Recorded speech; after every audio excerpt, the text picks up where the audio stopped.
நம்ம வீட்லயே simple and நேச்சுரலான பப்பாயா ஃபேஸ் க்ரீம் வந்து எப்படி ரெடி பண்ணுறதுன்னு பார்க்கலாம்.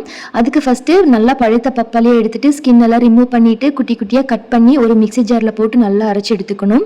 இன்னொரு ஏர்டைட் லாக் கண்டெய்னரில் வந்து நம்ம அரைச்ச பேஸ்ட்டை ட்ரான்ஸ்ஃபர் பண்ணிவிட்டு 5 ml பயோ என்சைம் ஊற்றி இன்னர் கேப் போட்டு நல்லா மிக்ஸ் பண்ணி வச்சுருங்க. ஃபஸ்ட்டு 7 days மட்டும் 3 times வந்து பாட்டில் கேப் ஓப்பன் பண்ணி கேஸ் ரிலீஸ் பண்ணி க்ளோஸ் பண்ணி வச்சுருங்க.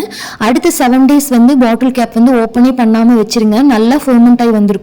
அதுக்கப்புறம் வந்து கெட்டு போகாது. இப்போ ஃபேஸ் க்ரீம் செய்கிறதுக்கு பாதாம் பிசின், அது கூட வந்து 5-6 சோப் நெட் வந்து நைட்டே ஊற வச்சுட்டேன். அந்த சோப் நெட் வாட்டர் மட்டும் 2 டேபிள் ஸ்பூன் எடுத்துட்டு அது கூட கொஞ்சமாக தேங்காய் எண்ணெய் போட்டு நல்லா பிளெண்ட் பண்ணி எடுத்துடலாம். இது கூட நம்ம ஊற வச்சிருக்கிற பாதாம் பிசின், ஃபெர்மெண்ட் பண்ணி வச்சிருக்கிற பப்பாயா வந்து 2 டேபிள் ஸ்பூன் போட்டு நல்லா மிக்ஸ் பண்ணி மிக்சியில் போட்டு நல்லா பேஸ்ட் மாதிரி அரைச்சி எடுத்துக்கோங்க. இன்னொரு கண்டெய்னருக்கு மாதிரி ஏர்டைட் லாக் பண்ணி வச்சிட்டிங்கன்னா கெட்டு போகாது. இது வந்து நம்ம நைட் ஃபேஸ் க்ரீமாக கூட யூஸ் பண்ணலாம். அவ்வளோ சூப்பராக மாய்ஸ்டாக இருக்கும். ஸோ கண்டிப்பாக ட்ரை பண்ணி பாருங்கள்.